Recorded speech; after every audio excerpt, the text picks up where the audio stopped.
Bismillahirrahmanirrahim. Wassalamu ala ashrafil anbiya wal mursalin Sayyidina wa maulana Muhammadin wa ala alihi wa ashabihi ajma'in. Rabbi syrah li sadri wa yassir li amri wahlul 'uqdatam min lisani yafqahu qawli, amma ba'd. Alhamdulillah, pada episode ke-9 ini kita masih dapat bermuwajahah dalam rangka tafaqquh fiddin dengan menggunakan kitab Madarij Salikin. Mudah-mudahan pada episode yang ke-9 ini kita senantiasa diberikan ilmu yang manfaat oleh Allah Subhanahu wa taala, diberkahi segala usaha dan amal ibadah kita, dan mudah-mudahan Allah jadikan kita sebagai hamba-hambanya yang terpilih. Allahumma amin. Alhamdulillah, ini adalah hari yang sangat istimewa pada hari ini karena banyak hal, karena beberapa alasan. Yang pertama adalah karena pada hari ini adalah hari yang ke-9 atau episode ke-9, dan angka 9 ini angka keramat.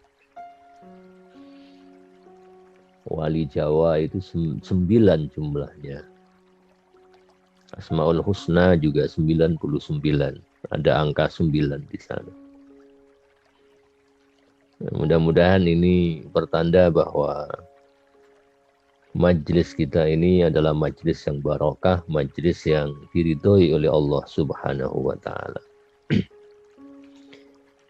Dan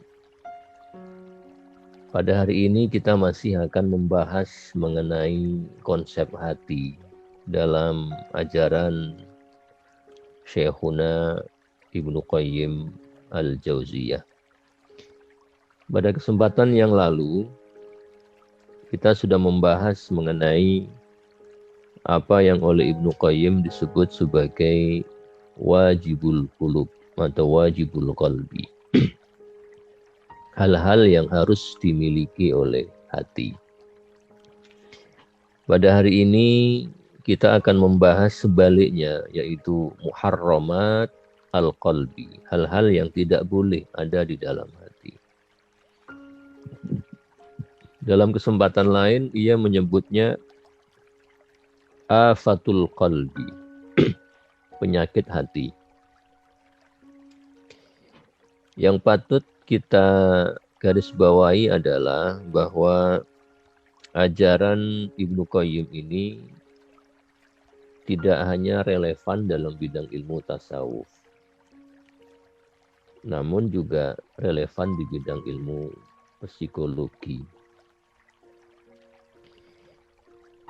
Banyak peneliti Eropa yang menempatkan tasawuf Ibnu Qayyim Al-Jauziyah ini masuk dalam bidang ilmu moral psychology, psikologi moral, yaitu ilmu psikologi, ilmu tentang jiwa dengan penekanan kepada moralitas.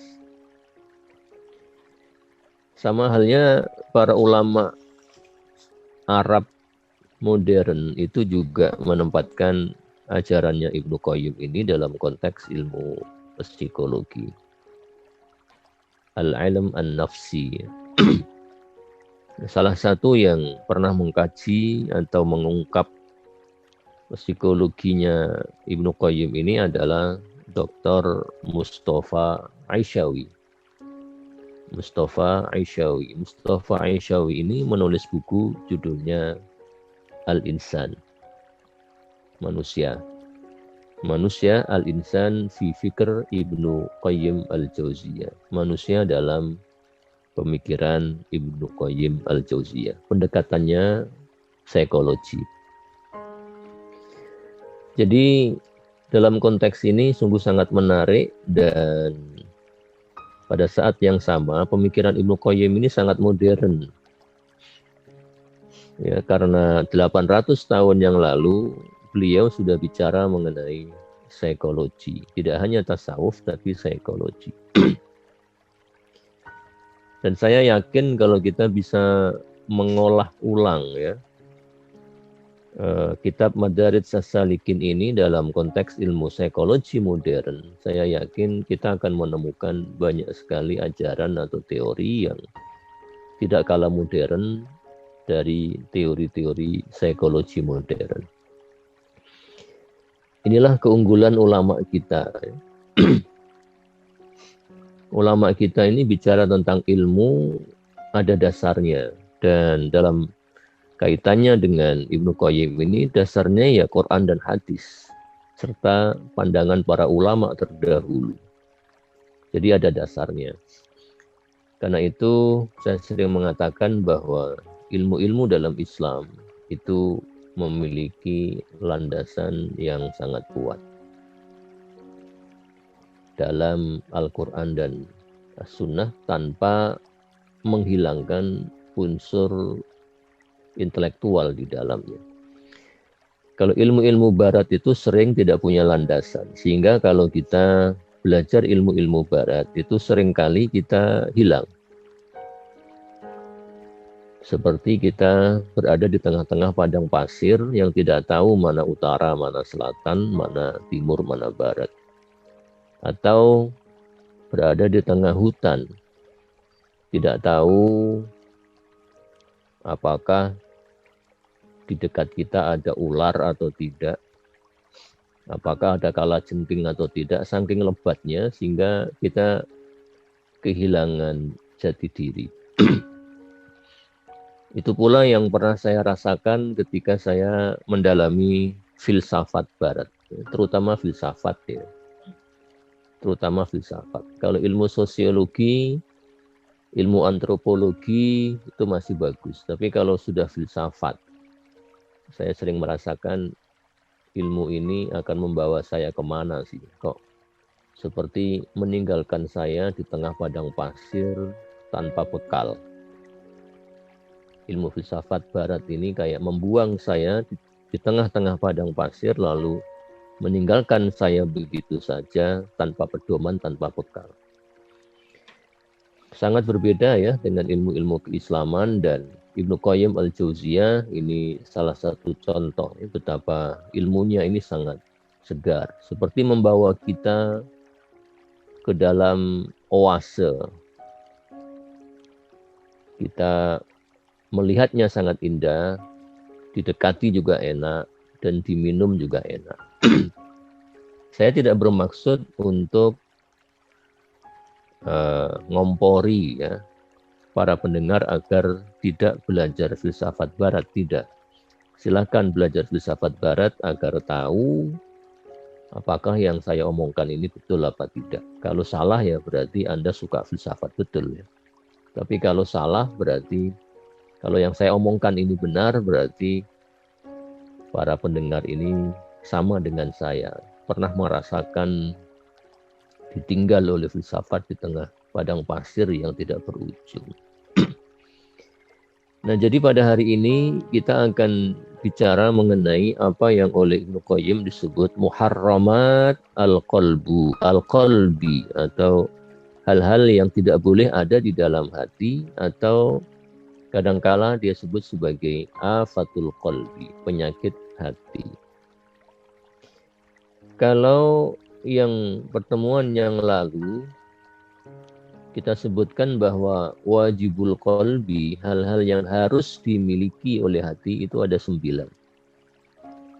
Maaf Prof, kalau halaman afatul qalbi, kenapa?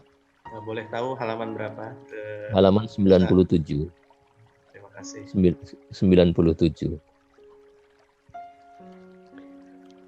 Kalau afatul qalbi itu ada 12 ya. Mudah-mudahan tidak salah saya menghitungnya ini. Tadi sudah saya hitung kurang lebih ada 12.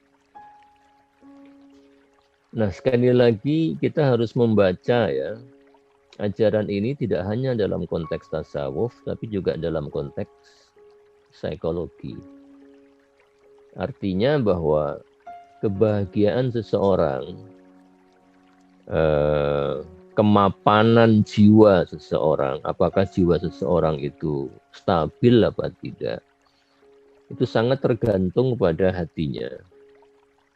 Hati harus memiliki hal-hal yang harus dimiliki, wajibul qalbi, yang 9 itu, jika mau bahagia. Dan pada saat yang sama, tidak boleh ada penyakit hati di dalam diri kita kalau kita mau bahagia. Nah, muharramat al-qalb, hal-hal yang tidak boleh ada dalam hati, itu secara garis besar ada 2. Yang pertama adalah kufrun, kekufuran, dan yang kedua adalah maksiatun, kemaksiatan. Kufrun, kekufuran, dan maksiatun, kemaksiatan. Saya pernah mendengar dari salah satu tim terjemah Al-Quran, ya, tim Kemenak, tim terjemah Al-Quran yang dibentuk oleh Kemenak. Salah satu tim itu memberikan informasi bahwa terjemah Al-Quran oleh Kemenak itu sekarang tidak lagi menerjemahkan kata-kata kufrun itu sebagai kekafiran, tapi diterjemahkan menjadi kekufuran. Jadi orang kafir itu, kafirun itu tidak lagi diterjemahkan menjadi orang kafir, tapi orang kufur. Nah, terus terang saya masih belum paham perbedaan antara orang kafir dan orang kufur. Nah, ini kan bahasa Indonesia. Kalau bahasa Arabnya ya kafir ya, bahasa Indonesia. Ya bahasa Arabnya kafir ya kafir. Tapi dalam bahasa Indonesia ada istilah itu. Saya belum mengecek apakah benar dalam terjemah Al-Quran Kemenak ini yang muncul adalah istilah kufur, bukan kafir, atau masih kafir, saya belum mengecek. Tapi ini informasi yang saya terima dan saya mohon maaf, saya belum mengerti karena dengan orang yang saya ajak bicara tadi, saya belum bertanya apa bedanya orang kafir dengan orang kufur dalam bahasa Indonesia. Dan kekafiran juga kabarnya tidak lagi digunakan dalam terjemah itu, dirubah menjadi kekufuran. Monggo nanti dicari di kamus atau di mana perbedaan antara kekafiran dan kekufuran, dan mungkin juga bisa dicek di terjemah Kemenak apakah ada penjelasan mengenai perbedaan antara kekafiran dan kekufuran. Jadi ada 2 penyakit hati yang paling utama, yaitu kufrun. Saya ingin menggunakan istilah Kemenak tadi, kekufuran, dan maksiatun, kemaksiatan. Nah, kekufuran sendiri itu ada 3. Yang pertama adalah asyakku, keraguan. Yang kedua, an-nifaqu, kemunafikan. Dan yang ketiga, asyirku, kemusyrikan. Ini adalah penyakit yang paling besar. Dan ini mutlak untuk dihindari. Ini penyakit yang paling utama dan mutlak dihindari. Jika ada sedikit saja salah satu dari 3 penyakit kekufuran ini, maka hati kita tidak akan soleh. La solaha lil qalbi wala lil jasadi. Kalau ini hilang, maka hati kita akan kehilangan kesalehannya. Dan kehilangan kesalehan dalam hati itu akan berdampak kepada penyakit raga. Penyakit hati itu berdampak kepada penyakit raga. Jadi ada 3 kekufuran yang merupakan penyakit hati, yaitu asyakku, keraguan, an-nifaku, kemunafikan, dan asyirku, kemusyrikan. Asyakku atau keraguan ini merupakan salah satu penyakit yang sudah diantisipasi oleh Al-Quran dan menjadi penyakit yang paling awal disinggung dalam Al-Quran. Hanya saja istilah yang digunakan adalah roib. La roib, tidak ada keraguan. Istilah la roib yang saya maksudkan ini disebutkan dalam surat Al-Baqarah. Ayat yang kedua. Alif lam mim dzalikal kitabu la raiba fi. Alif lam mim, kitab ini Al-Qur'an, la raiba fi, tidak ada keraguan di dalamnya. Memang kalimat la raiba fi ini bicara mengenai tidak adanya keraguan di dalam Al-Qur'an. Tapi saya yakin bahwa ketidakadanya keraguan itu juga harus kita tanamkan dalam hati kita sebagai pedoman hidup. Artinya bahwa tidak adanya keraguan dalam Al-Quran merupakan satu filosofi. Bahwa jika dalam Al-Quran tidak ada keraguan, dalam agama tidak ada keraguan, maka dalam hidup pun sebagai seorang muslim tidak boleh ada keraguan. Jadi sikap seorang muslim itu harus tegas.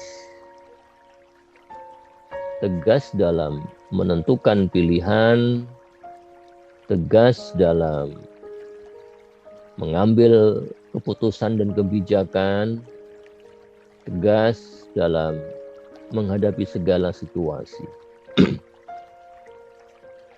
Jadi ketegasan atau tidak adanya keraguan ini modal hidup yang sangat mendasar. Dan saya bisa menjamin bahwa orang yang gagal dalam katakan menjalin hubungan suami istri, gagal dalam membangun keluarga, gagal mendidik anak, gagal mengejar karir, gagal dalam berusaha, berbisnis. Orang-orang yang gagal ini adalah orang yang selalu diliputi oleh keraguan. Jadi hidup harus tegas. Ketika harus bilang iya, maka katakanlah iya. Dan ketika harus bilang tidak, maka katakanlah tidak. Saya kira ini filosofi daripada Zalikal Kitabu la raiba fi. Tidak ada keraguan dalam kitab ini. Al-Quran menandaskan itu, tidak boleh ada keraguan dalam Al-Quran, tidak boleh ada keraguan dalam agama, sebagaimana tidak boleh ada keraguan dalam diri kita dalam menjalani kehidupan sehari-hari. Saya membayangkan bahwa hidup ini dengan segala kemajuan teknologi yang ada, itu seperti naik kendaraan dalam kecepatan tinggi di jalan tol. Sekarang ini hidup semakin cepat. Kalau dulu hidup itu ya seperti naik sepeda. Atau bahkan sebelum ada sepeda, seperti jalan kaki hidup itu. Santai sekali zaman dulu. Bahkan ketika saya masih kecil, hidup itu begitu santai. Begitu santai. Bahkan di Indonesia masih tergolong santai walaupun sudah semakin cepat dibandingkan dengan kalau kita ke Singapura umpamanya. Di sana hidup itu sangat cepat ya, sehingga tidak ada waktu untuk ketawa-ketawa tidak ada di Singapura. Wajah orang itu cemberut semuanya, saking cepatnya hidup ini. Indonesia masih santai. Itu pun walaupun santai, juga tergolong semakin cepat. Saya 2 minggu yang lalu atau 3 minggu yang lalu, 2 minggu yang lalu saya kira, saya ke Jakarta itu saya merasa ternyata pola hidup orang Jakarta beda ya dengan pola hidup orang Surabaya. Ada perbedaan. Biasanya kalau saya ke Jakarta itu kan naik pesawat, kemudian setelah naik pesawat, naik taksi, kemudian menuju ke instansi tempat saya ada acara, langsung pulang lagi. Jadi tidak berinteraksi dengan masyarakat. Tapi kemarin yang 2 minggu yang lalu saya berinteraksi dengan masyarakat dan saya menemukan ada perbedaan antara gaya hidup Jakarta dan Surabaya. Jakarta lebih cepat daripada Surabaya. Jadi dunia kita ini dengan sederet teknologi informasi yang kita miliki semakin cepat. Seperti cepatnya kita naik kendaraan di jalan tol. Dan di jalan tol, ketika kita naik mobil, kita nggak boleh ragu. Apalagi kalau kita di depan sana menemukan jalannya bercabang. Kita nggak boleh ragu, kita harus pasti apakah kita akan mengambil ke kanan atau ke kiri atau lurus. Itu harus pasti. Jika tidak tahu, harus dipastikan untuk tahu. Jika ragu, maka dampaknya bisa sangat bahaya. Dampaknya bisa mengakibatkan kecelakaan karena ini kecepatan tinggi. Harus tidak boleh ragu, harus pasti. Inilah hidup kita, saya kira sangat cepat, membutuhkan ketegasan, membutuhkan kecerdasan untuk mengambil sebuah keputusan. Dan dalam agama, ragu sangatlah bahaya. Ragu dalam beragama sangat-sangat berbahaya. Karena sedikit saja keraguan bisa saja akan membawa malapetaka dan bencana, terutama di akhirat nanti. Na'udzubillah, summa na'udzubillah. Yang kedua adalah an-nifaq, kemunafikan. Ini tidak boleh. Ini juga penyakit yang sangat fatal dalam hati. Bahkan orang-orang yang munafik, kata Al-Quran, fid-darkil asfali minan nar, akan dijebloskan oleh Allah ke dalam neraka yang paling dalam. Tidak boleh ada kemunafikan. Kemunafikan ini lahir karena keraguan. Karena itu kita harus berhati-hati dengan sikap ragu ini. Begitu ragu, kita harus segera mungkin untuk memantapkan hati agar tidak ragu. Karena sifat ragu melahirkan sifat kemunafikan. Yang menarik adalah istilah an-nifaq itu sendiri. An-nifaq yang artinya kemunafikan itu berasal dari kata-kata an-nafaq. Nah, an-nafaq ini kalau dalam bahasa Arab modern itu artinya terowongan. Jadi kalau ada jalan bawah tanah, terowongan itu kalau di Mesir disebut an-nafaq, dan saya kira di Saudi juga an-nafaq. Kalau kita haji Saya kira di Mekah sudah banyak sekali jalan yang dibangun di bawah gunung, terowongan. Nah, terowongan itu disebut an-nafaq. Dari kata-kata an-nafaq inilah muncul kata an-nifaq. Nah, apa hubungannya an-nifaq, kemunafikan, dengan an-nafaq, terowongan? Terowongan itu selalu memiliki dua sisi. Kalau kita melihat terowongan, pasti ada dua sisi. Sisi yang sini sama sisi yang sana. Nah, orang munafik disebut munafik karena punya dua sisi. Karena punya dua sisi, dua wajah. Nah, kalau kelinci, dan ini cocok untuk menggambarkan sifat orang yang munafik. Kelinci itu selalu kalau dia ingin melindungi diri, dia itu membuat terowongan. Kelinci. Dan terowongannya, karena namanya terowongan, itu selalu memiliki dua lubang. Lubang sini dan lubang yang sana. Nah, ini adalah cara dia melindungi diri. Kalau mau dimangsa, jika pemangsanya itu ada di lubang sisi sini, maka si kelinci akan bersembunyi di yang sisi sana. Dan juga sebaliknya, jika si pemangsa ini ada di sisi yang sana, maka si kelinci akan sembunyi di lubang yang sisi sini. Nah, itulah sifat seorang munafik. Kadangkala dia di ujung sana, tapi ketika menguntungkan untuk sembunyi di ujung sini, maka dia akan ke sini. Demikian juga sebaliknya. Sehingga sulit untuk ditebak. Ketika kita mencarinya di sisi sini, ternyata dia ada di ujung sono. Kita cari ke sono, dia ke sini. Nah, jadi susah ini orang munafik. Karena susahnya itulah maka kemudian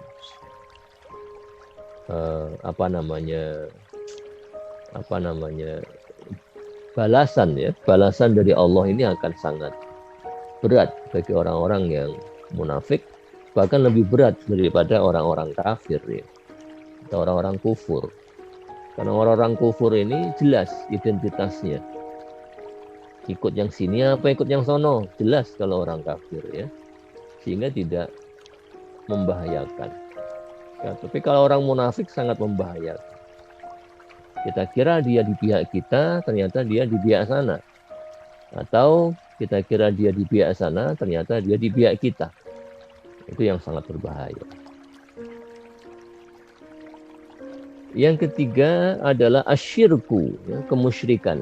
Seperti yang kita ketahui bersama bahwa asyirku ini artinya adalah mensekutukan. Menganggap bahwa di samping Allah itu masih ada Tuhan lagi yang lain. Ya. Apakah Tuhannya ini berupa manusia yang dituhankan, ataukah berupa patung, atau berupa hewan, berupa pohon, gunung, atau yang lainnya. Asyirku ini adalah dosa besar. Innallaha la yaghfiru ayyushraka bihi. Sesungguhnya Allah tidak mengampuni dosa orang yang mensekutukannya. Tidak mengampuni dosa jika ia disekutukan. Karena itu kita harus berlindung dari Allah Subhanahu wa taala. Mudah-mudahan tidak sampai, jangan pernah kita memiliki penyakit hati berupa asyirku atau an-nifaqu atau asyakku ya.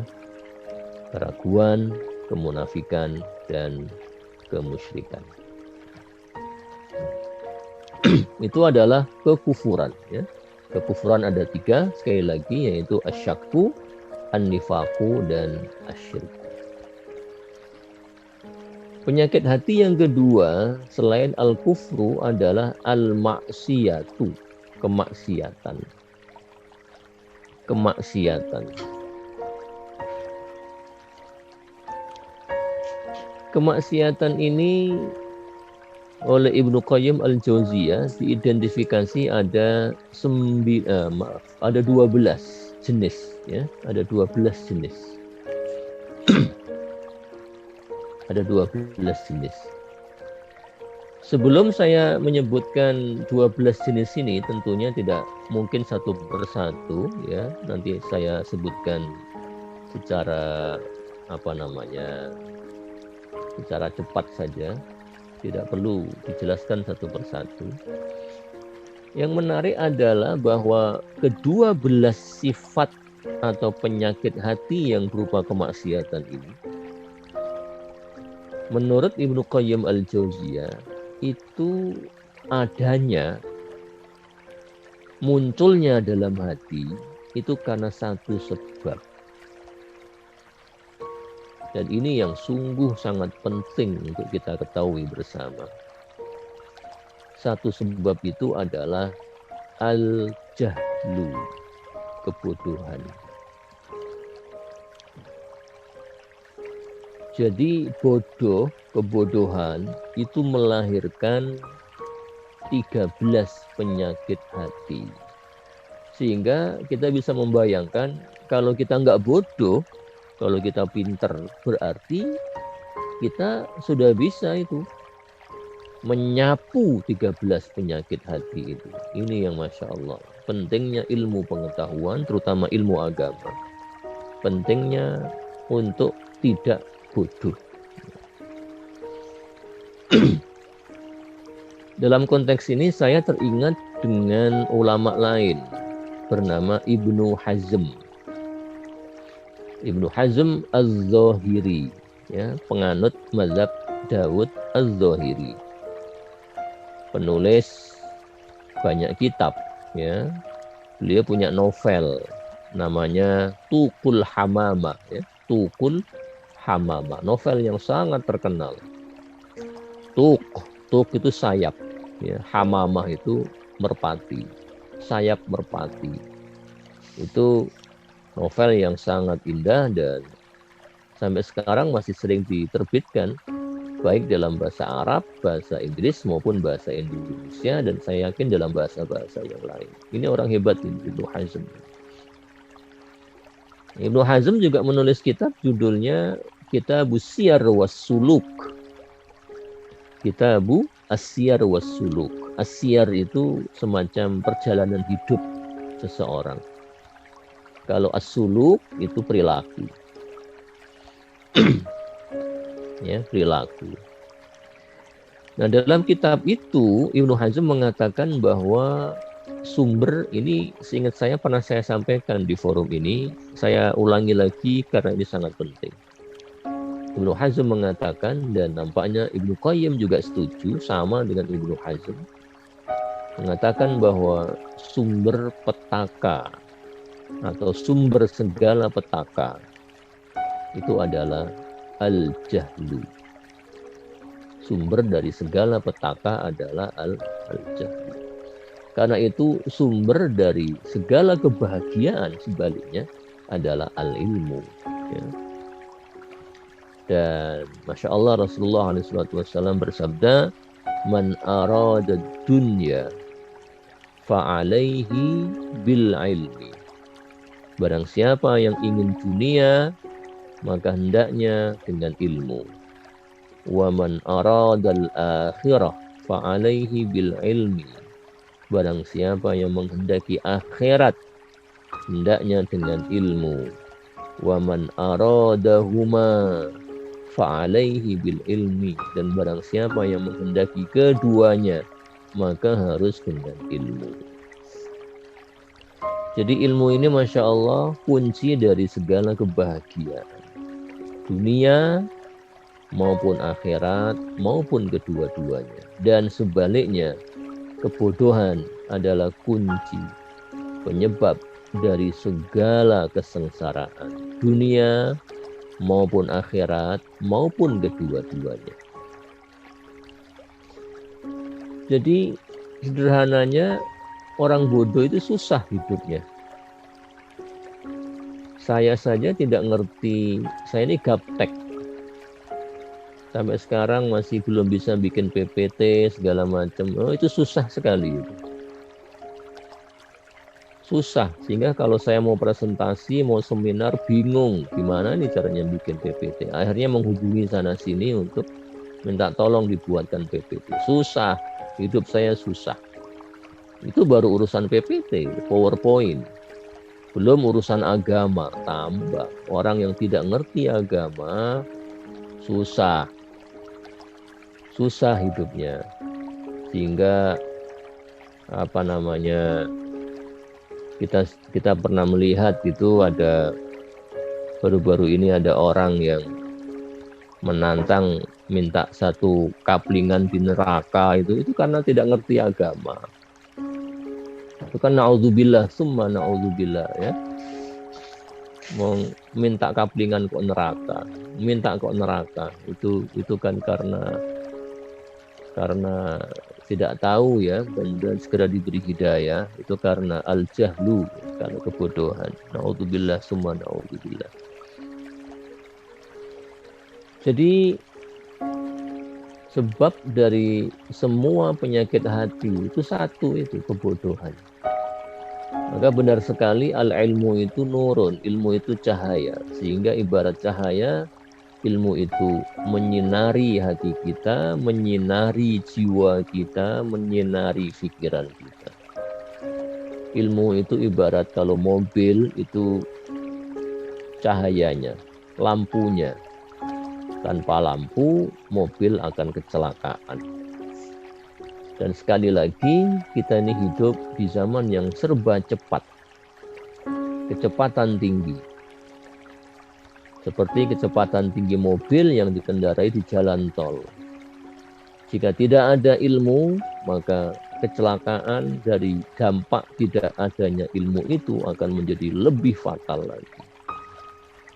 Zaman dulu kehidupan kurang cepat atau cenderung lambat. Ketika lambat, kecelakaan masih mending. Jalannya lambat, kecelakaan mending. Tapi semakin cepat perjalanannya, lajunya semakin cepat. Ketika kecelakaan, maka itu akan semakin fatal. Karena itu saya yakin kita semuanya tahu bahwa kecelakaan atau gampangannya kerusakan moral yang kita lihat pada zaman ini itu jauh lebih masif daripada zaman-zaman dahulu. Kenapa? Karena kecepatannya tinggi, tidak disertai dengan ilmu, tidak disertai dengan akhlak. Sehingga begitu benturan, ibarat kendaraan tadi, begitu benturannya sangat tinggi, sangat keras. Dan itu menakutkan dan juga mengerikan, membuat orang trauma. Dan saya kira kondisi sosial politik di Indonesia zaman sekarang ini, di mana banyak sekali keramaian di sana sini, itu juga antara lain gara-gara tidak punya ilmu. Tidak punya ilmu, umpamanya ya yang sering kita lihat lah, ada orang inginnya revolusi segala macam. Ya, beliau sepertinya orang pintar, tapi mungkin karena kepintarannya tertutupi oleh ambisi mungkin, sehingga nggak kelihatan pinternya, malah nggak kelihatan pinternya. Padahal mestinya revolusi itu